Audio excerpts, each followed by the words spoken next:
నమస్కారం, న్యూస్ విజన్కు స్వాగతం. ముందుగా వార్తల్లోని ముఖ్యాంశాలు.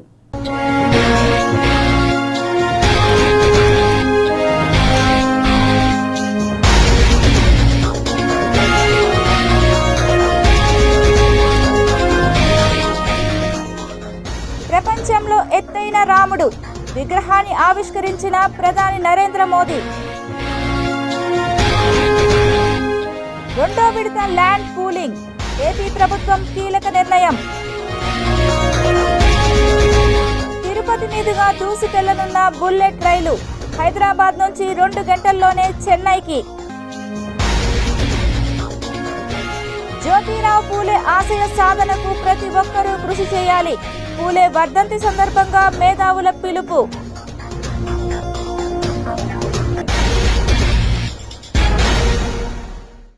సమాజంలో సగభాగమైన బీసీల అభ్యున్నతికి పాటుపడిన మహోన్నత వ్యక్తి మహాత్మా జ్యోతిరావు పూలే అని కులం, మతం, ప్రాంతం, రాజకీయ పార్టీలకు అతీతంగా 135వ వర్ధంతిని పురస్కరించుకొని ఉమ్మడి చిత్తూరు జిల్లాలో ఘనంగా నివాళులర్పించి ఆయన ఆశయ సాధనకు కృషి చేయాలని పలువురు పిలుపునిచ్చారు.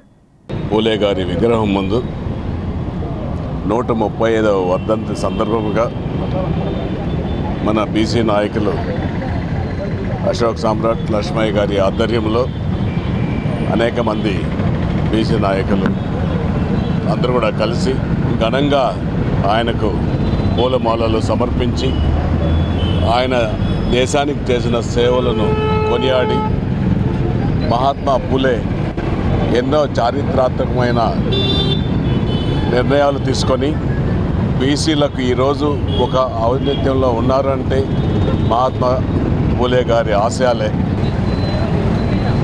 ఎడ్యుకేషన్ ఉండాలని, అలాగే సమాజంలో సమూలమైనటువంటి మార్పులు వచ్చే సమాజం ఒక తాటి మీద ఉండాలని ఎంతో కృషి చేసినటువంటి ఆ మహనీయులకి అడుగడిగిన ప్రతి ఒక్కరికి స్ఫూర్తి. ప్రస్తుత కాలంలో వారి యొక్క స్ఫూర్తిని ప్రతి ఒక్కరూ నింపుకొని సమాజ వృద్ధికి, అలాగే కలిసికట్టుగా ఉండడం, సమాజంలో సమానత్వాన్ని నింపడం కోసం ప్రతి ఒక్కరూ కృషి చేయాలని ఆ మహాత్మునికి నివాళులు అర్పిస్తాం. జ్యోతిరావు పూలే గారు మహాత్మా జ్యోతిరావు పూలేగా మనందరికీ పరిచయం. గాంధీజీ కంటే ముందే ఆయన మహాత్మాగా పేరొందినటువంటి గొప్ప సంఘ సంస్కర్త. అంటరానితనం కోసం, అలాగే మానవ హక్కుల కోసం ఎన్నో పోరాటాలు చేసినటువంటి మహనీయుడు. సమాజంలో సగభాగం పైగా ఉన్నటువంటి స్త్రీలు అభివృద్ధి చెందితేనే సమాజం అభివృద్ధి చెందిందని నమ్మినటువంటి వ్యక్తి.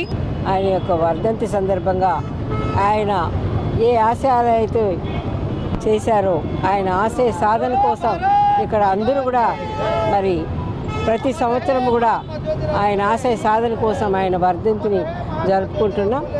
ఆయన పేద బడుగు బలహీన వర్గాల వారి అభ్యున్నతికి ఆయనే కాదు, ఆయన సతీమైనటువంటి సావిత్రిబాయి పూలే గారు కూడా ప్రతి ఒక్కరూ మహిళలు కూడా మరి ఆర్థికంగా, అదేవిధంగా విద్యను అభ్యసించినట్లయితే ఏదైనా కూడా అభివృద్ధి అనేది సాధించవచ్చు అనే ఒక మహా ఉద్దేశంతో, మహోన్నత ఆశయంతో వారి ఇరువురు కూడా ఈ రోజున పేద బడుగు బలహీన వర్గాల వారికి అభ్యున్నతికి కృషి చేశారు.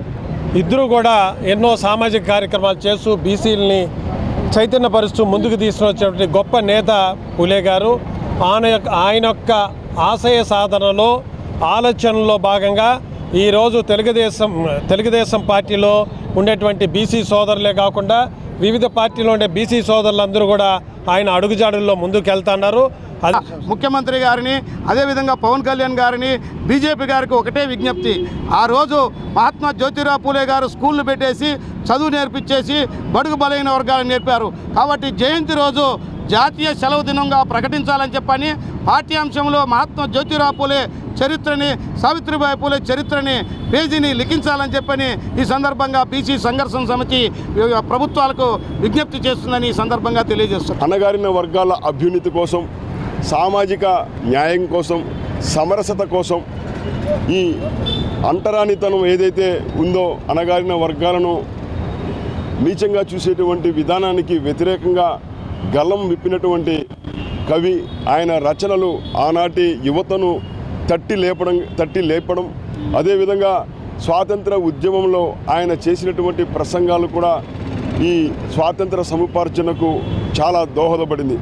ఆయన మహిళలకు చదువు కావాలి, మహిళలు చదివితేనే దేశ అభివృద్ధి చెందుతుందని, ముఖ్యంగా ముందుగా వారి సతీమణికి సావిత్రిబాయి పూలే గారికి చదువు నేర్పించి ఆమెను తొలి మహిళా ఉపాధ్యాయులు చేసి మహిళలకు అందరికీ విద్యను నేర్పి మహిళలు అన్ని రంగాల్లో ముందుండే విధంగా మన దేశ అభివృద్ధికి ఆయన ఎంతో పాటుపడారు. ఈరోజు ప్రతి ఒక్కరూ జ్యోతిరావు పూలే గారి వర్ధంతి సందర్భంగా ఆయన స్మరించుకుంటూ ఆయన ఆశయ సాధన కోసం మనం అందరూ కృషి చేయాలని ఈ సందర్భంగా కోరుకుంటూ జ్యోతిరావు పూలే గారికి ఘన నివాళులర్పిస్తున్నాం. ఈరోజు ఉన్నటువంటి వివక్షకు వ్యతిరేకంగా అనేక ఆశయాల కోసం ఆయన ముందుకు నడిచాడు. సమాజంలో చైతన్యవంతులు చేయాలని చెప్పి భావించారు. కానీ ఈవేళ దౌర్భాగ్యం ఏంటంటే పేరుకు మాత్రం అనేక మంది పాలక పార్టీలు జ్యోతిరావు పూలేకి మాత్రం విగ్రహానికి మాత్రం మాలలేసి నివాళులు అర్పిస్తారు.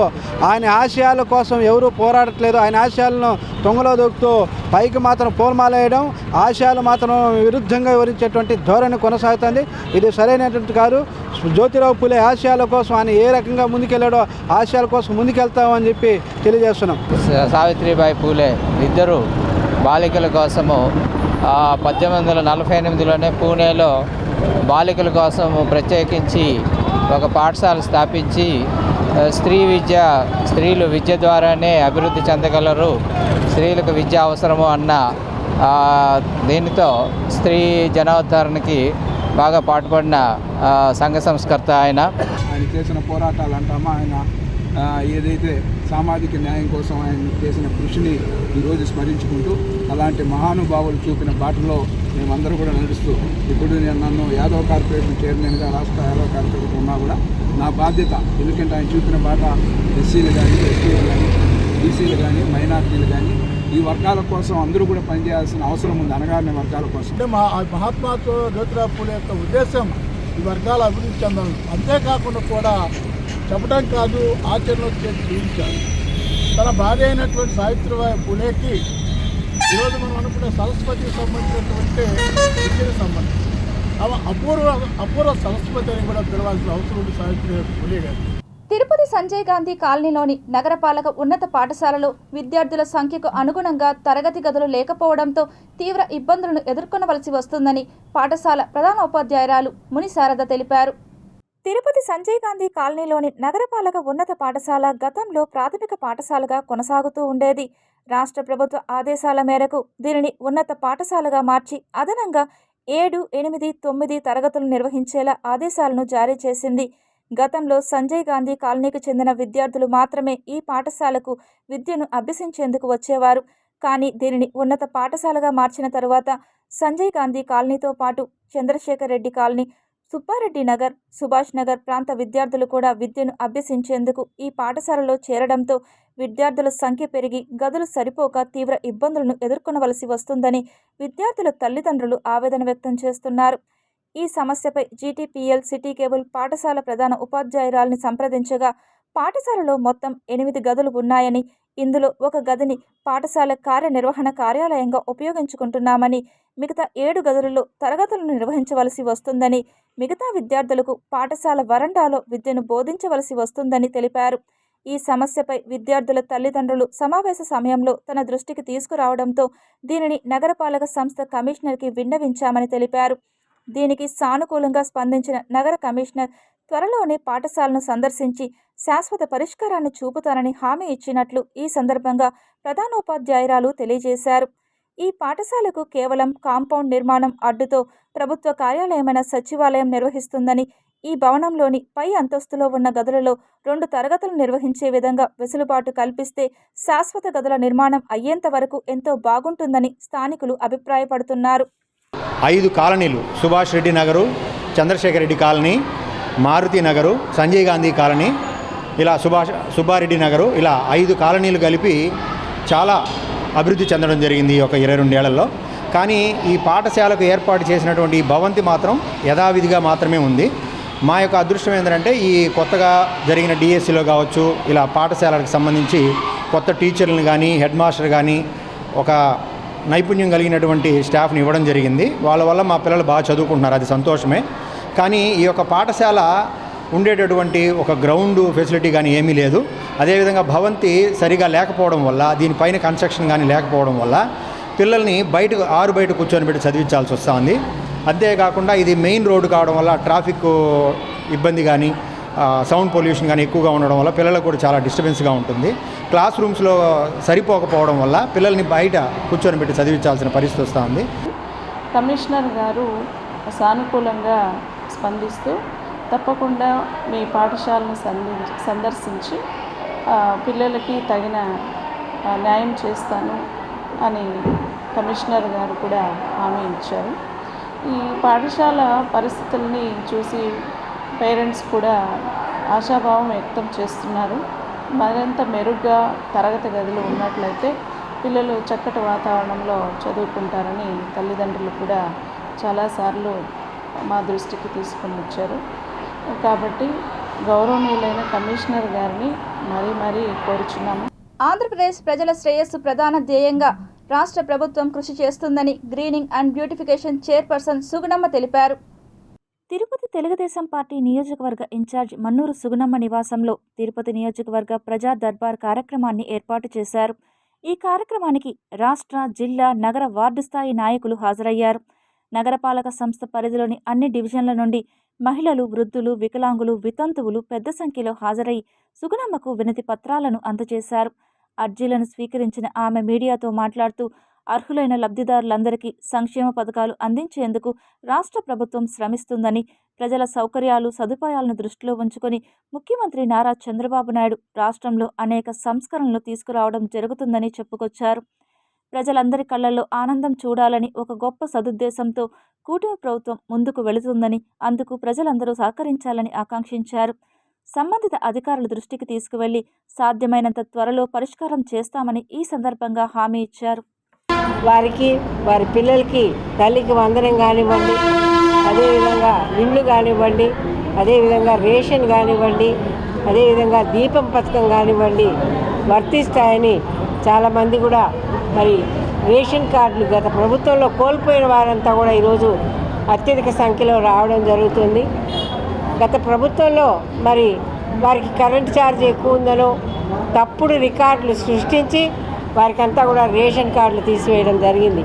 వాటన్నిటిని కూడా పరిశీలన చేసి తప్పకుండా ఎవరైతే అర్హులు ఉంటారో వారందరికీ కూడా కొత్త రేషన్ కార్డులు ఇప్పించే విధంగా కూడా కృషి చేస్తామని వారందరికీ కూడా తెలియజేస్తూ, అదేవిధంగా ఈ రోజున ఇంటి స్థలాలు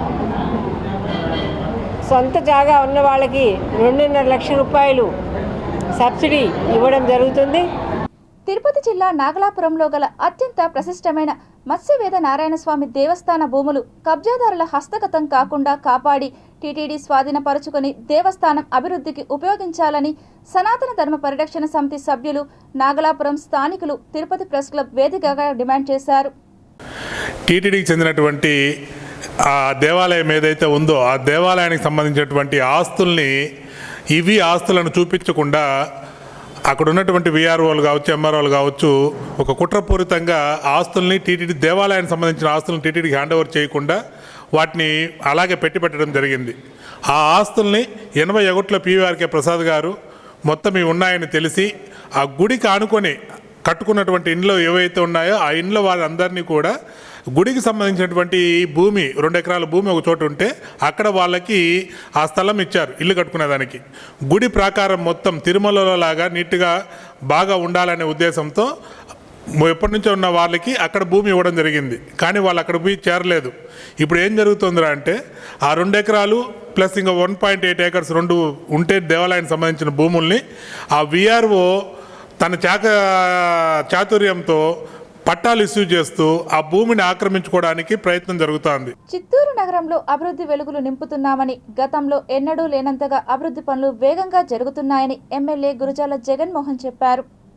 చిత్తూరు నగర పరిధిలో కాణిపాకం రోడ్డులో సంతపేట విజయలక్ష్మి కాలనీ నుండి బైపాస్ కూడలి వరకు 78,55,000 రూపాయలతో ఏర్పాటు చేసిన సెంట్రల్ లైటింగ్ వ్యవస్థను ఎమ్మెల్యే స్విచ్ ఆన్ చేసి ప్రారంభించారు.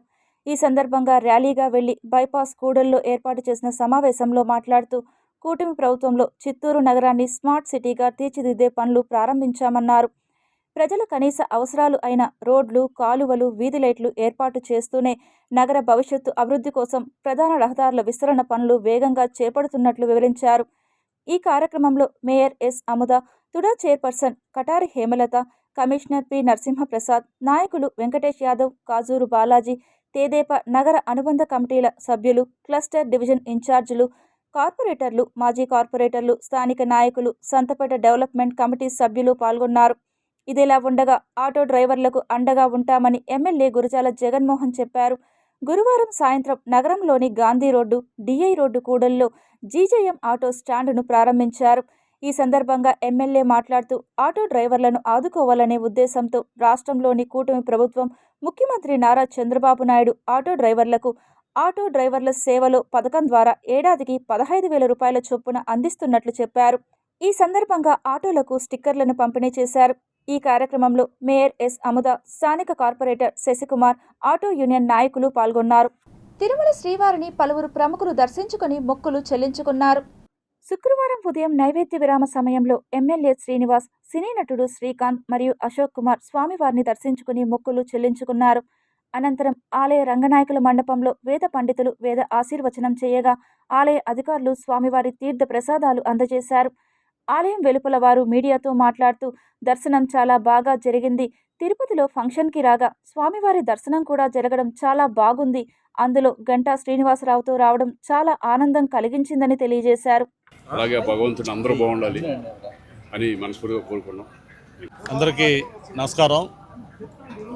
కలియుగ దైవం శ్రీ వెంకటేశ్వర స్వామి సన్నిధిలో మరి ఆ స్వామివారి దర్శనం చేసుకొని ఆయన ఆశీస్సులు తీసుకొని మన ప్రత్యేకించి ఈ కొత్తగా ప్రభుత్వం ఏర్పడిన తర్వాత ఈ 16 నెలల పరిపాలనా కాలంలో రాష్ట్రంలో ఏ విధంగా అభివృద్ధి జరుగుతుందో చూస్తూ ఉన్నాం. ప్రత్యేకించి గూగుల్ విశాఖపట్నం రావటం అది ఒక గేమ్ చేంజర్గా ఆంధ్రప్రదేశ్కి మారిపోతూ ఉంది.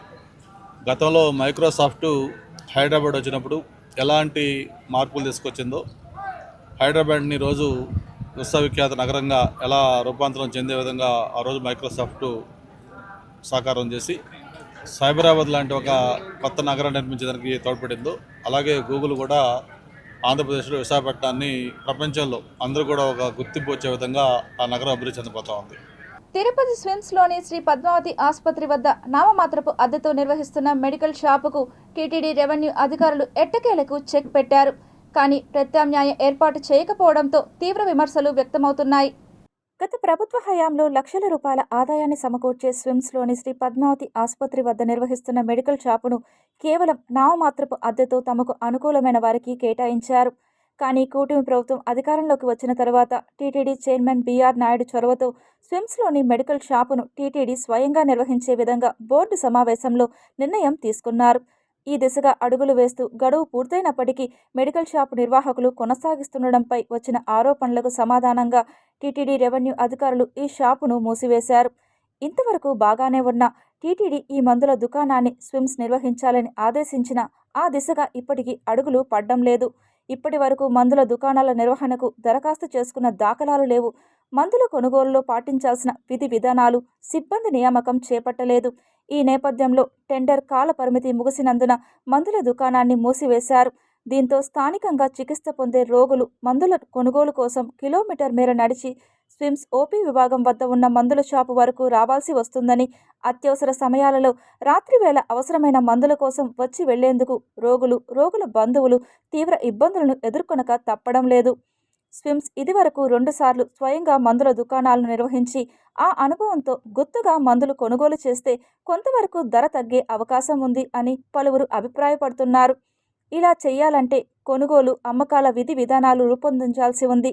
అదే సమయంలో దుకాణం ఏర్పాటుకు అవసరమైన లైసెన్స్కు దరఖాస్తు చేసుకోవాలి. ఇవన్నీ జరగాలంటే దాదాపు 1 రోజుల సమయం పట్టే అవకాశం ఉంది. టీటీడీ చైర్మన్ 1 రోజుల కిందటే ఏర్పాట్లు చేసుకోమని చెప్పినా ఇప్పటి వరకు ఎలాంటి చర్యలు చేపట్టకపోవడం తీవ్ర విమర్శలకు వ్యక్తమవుతోంది. అసలే సిబ్బంది కొరత ఉండడం, దానికి తోడు నిత్యం లక్షలాది రూపాయల నగదుతో వ్యవహారం కావడంతో టెండర్ల ద్వారానే మరలా మెడికల్ షాపును నిర్వహించాలని యోచిస్తున్నట్లు పలు ఊహాగానాలు వినిపిస్తున్నాయి.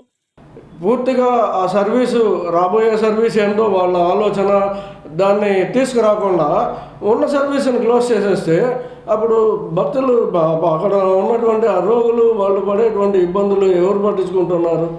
సుమారుగా 1 నెలన్నర పైన అవుతుంది అక్కడ మందుల షాప్ క్లోజ్ చేసేసి.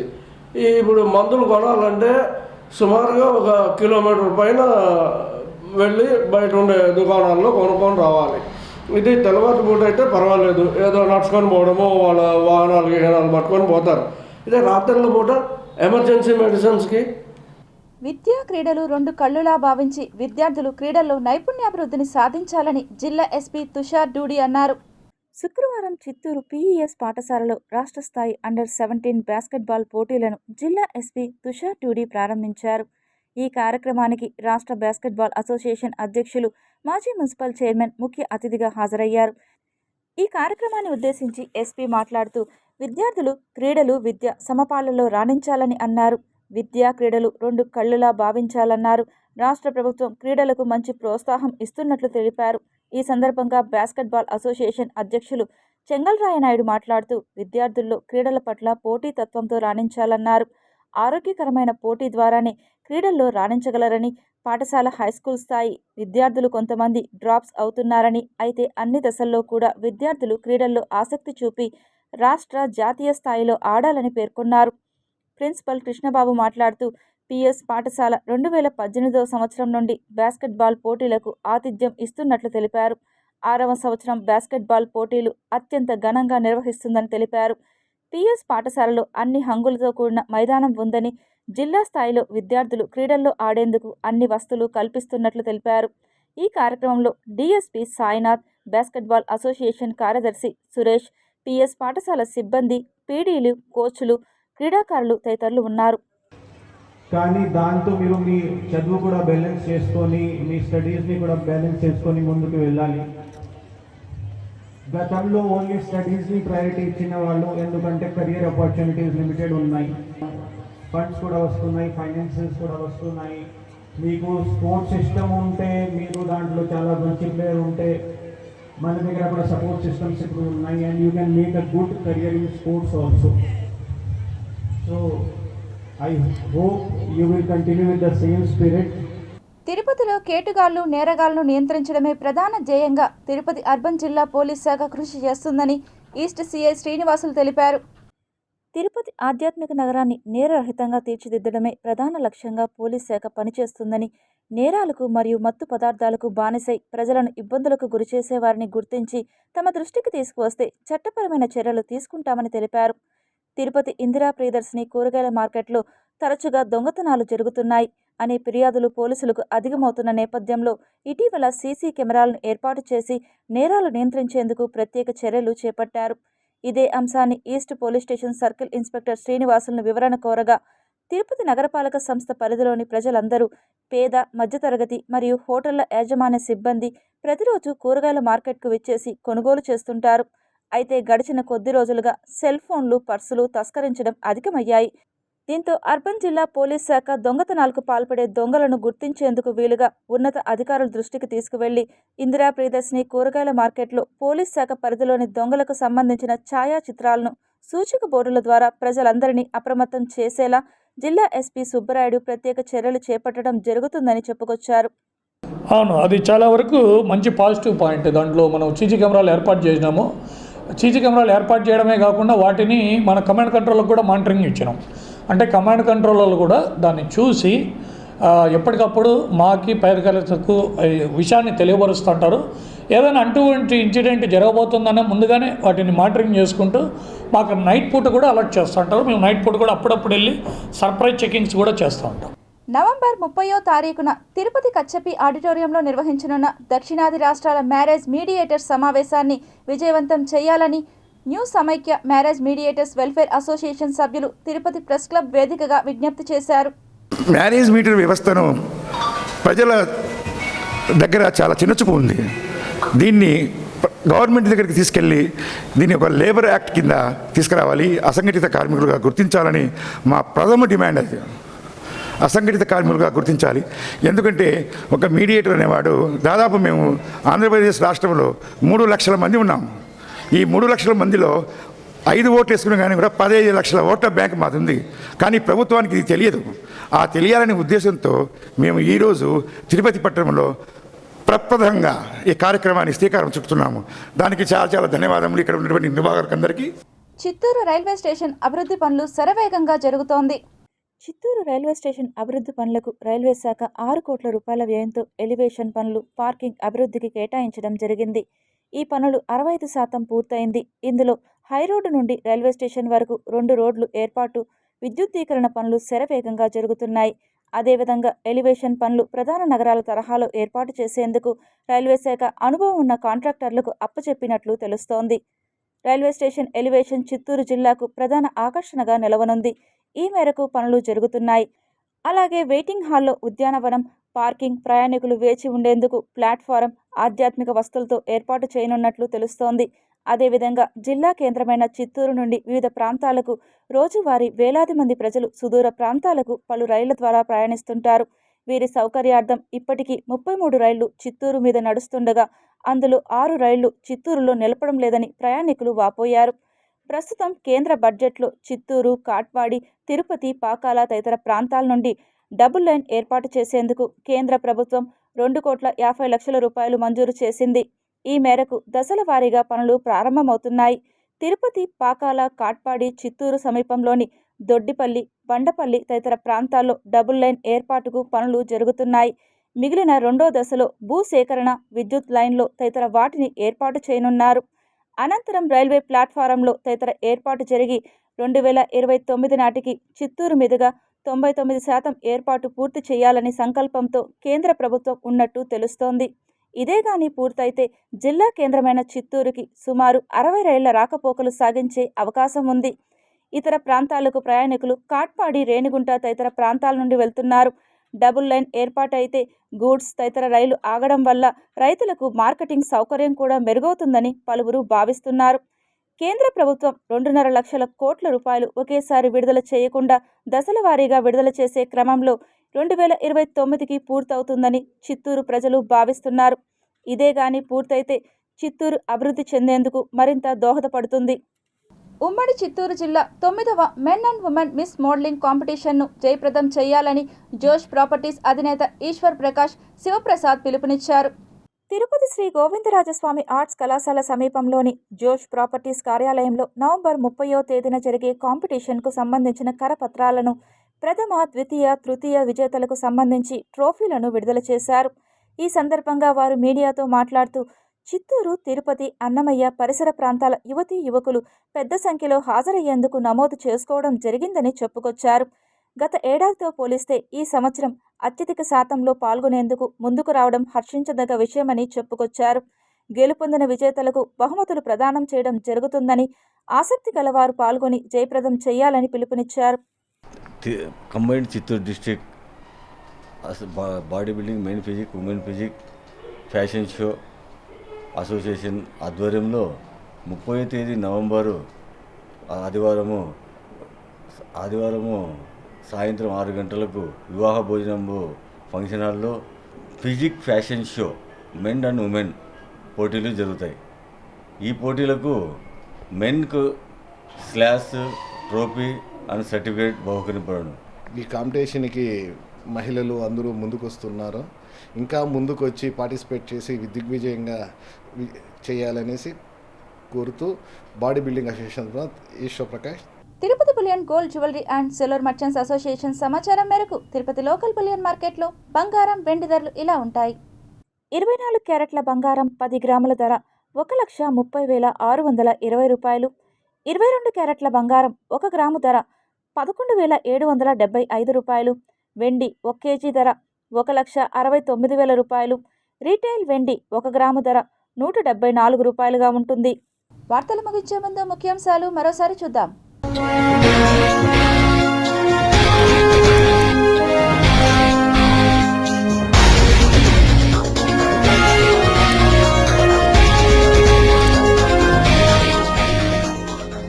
ప్రపంచంలో ఎత్తైన రాముడు విగ్రహాన్ని ఆవిష్కరించిన ప్రధాని నరేంద్ర మోదీ.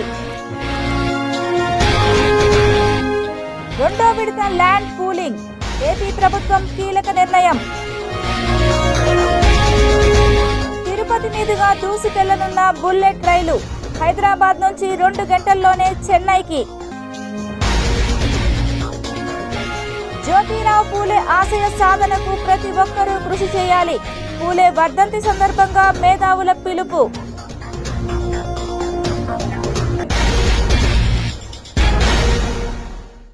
ఈ వార్తలు ఇంతటితో సమాప్తం. సమగ్ర సమాచారంతో న్యూస్ విషయంలో మళ్ళీ కలుద్దాం. అంతవరకు సెలవు. నమస్కారం.